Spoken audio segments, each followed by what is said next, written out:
Remy Wolf's album Juno, 13 songs, 39 minutes long. And this came out about a month ago, but we reviewed Liquor Store as a really kind of early single that came out really Yep. early this year from Remy Wolf. We were noticing like, hey, Remy Wolf's got the chop. She's one of these like women in indie we can point to and saying like, Yep. she's doing so many different amazing, interesting things. Watch out for her. And then the fall came, her album came out, and we didn't get a chance to review it because a bunch of things happened. But here we are, damn it. And I've been wanting to talk about this album because it is women in indie. What another one? And that's the thing. That's the theme. Another one, and we got another one coming up too. It's yeah, I really like it as a full a full record. Liquor Store is like a perfect opening for a Remy Wolf album because it gets you the theme of her literally not caring about anything and just yelling at the world while making a good song. It's so funny. I love it. It's a perfect opening to like understand her as an artist and understand what the album was going to sound like. Really enjoyed that. Um, ooh, got something in my throat. Anthony Kiedis, second track, really good. I like the way she did it, kind of slows it down a little bit because everything I've heard from him is usually like kind of crazy and in your face, and it's nice to her like switch it up, slow it back down a little bit for that second track, but still keep it fun and like experiment a little bit with the vocals and the way it's like kind of goes in your ear, out your ear, slows down, speeds up, all of that. It's really nice to hear her experimentation on that and throughout the whole album too. Lots of new ideas, lots of fun ideas and stuff. Second track or third track too, What You Doing or White, WYD.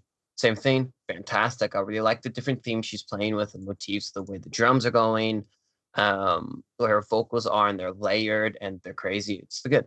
It's really, really good. Yeah, I what I was happy with this album is that on with debut albums with artists who have like really standout, breakout, really interesting tracks, the cynic in me kind of starts to light up and goes, hope this isn't the one song that's good because hope they didn't just like make an album out of like one or two good songs. Yeah. And or the other thing is I hope they didn't try to recreate their like really hit songs and make it sound like a drone thing. Very, very, Not at all. very, very much not the concern here. What you get is actually the direct opposite and something that makes me very, very happy. And if more artists were like this, I would be way less cynical of a person music wise. You get variety, you get range, you get trying a lot of different things in every single song, but you get an album that is cohesive. You get sounds that work together that aren't overwhelming. You get sounds that are very pleasing, but things that you don't you're definitely hearing a lot more of an indie, but you don't always hear that often. And again, this is why it's like it's amazing that this stuff's flying over the Grammys' heads right now because they're probably not going to get an eye onto the sound at this rate until 2026. Yeah. I mean, the thing with Juno that I really like is because the singles and stuff we reviewed, I thought that they were a little too on the nose or whatnot, or for like a complete album work, and like they're cool as singles. But I was interested to see exactly how it sounded, and I like the full complete work instead of all of just the singles.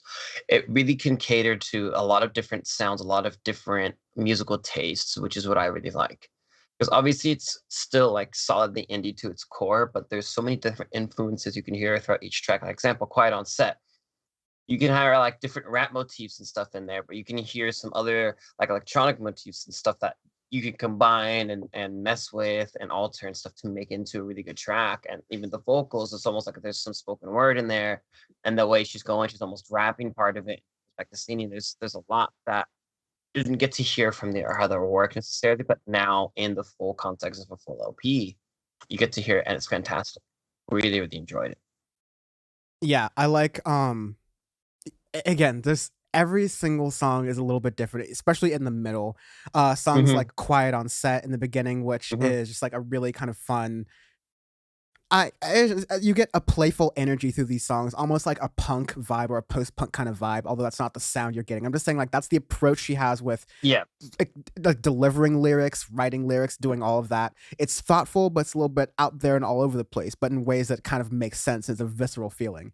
Yes. And then you get songs like, which is like a favorite of a lot of people and myself, Sexy Villain, which kind of goes into, I mean, at both times, like Remy Wolf is kind of like this very flaunting, confident in oneself person, but also expressing like the I'm not really interested in like other people's attention. I'm kind of more into Mhm. myself and my own thing going on. And I have no criticism about that. I think that dichotomy of a person can exist. People are complicated. In fact, I like that's a more interesting album exploration than I get from standard pop album of I fell in love, Mm. I fell out of love, I fell back in love again. So Yeah. again, so much variety here, and it all really executes really nicely. Yes, agreed. Um, very, very impressed with her first LP. So I was worried again, like you were earlier, of okay, this is gonna be interesting going in because I've heard some singles and stuff from her before, and I want to see what exactly she can do and deliver when you have a full 40 minutes or so of music to listen to, and it's great. One of my surprise records of the year, I would say.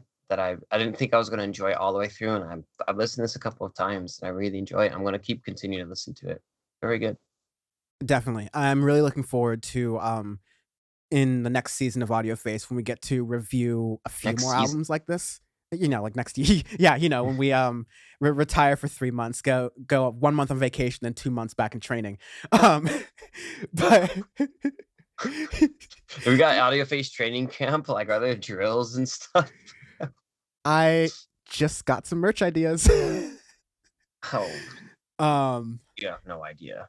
I it, want that on a shirt, is better be in the damn merch. It better be the first thing that we sell ever, is I want that on a shirt. instead of dumbbells or like a kettlebell, it could just be like headphones. Me cleaning, jerking some headphones. Arbitrary scale this week on Audioface are things that are on sale on Black Friday but out of stock. Because this is the Roaring Twenties, baby. It could be anything you want and more. Yeah, Oh my god. because we use arbitrary rating systems on Audioface because do the actual number systems give you a better idea of the album? No, just listen to it for yourself or listen to our review, which we just did. I'm gonna give this an Element brand TV because they're like one of the cheapest TVs you can possibly buy in the United States, and like they're still sold out because it's hard to make a TV. This is the entire automotive automobile industry in America right now.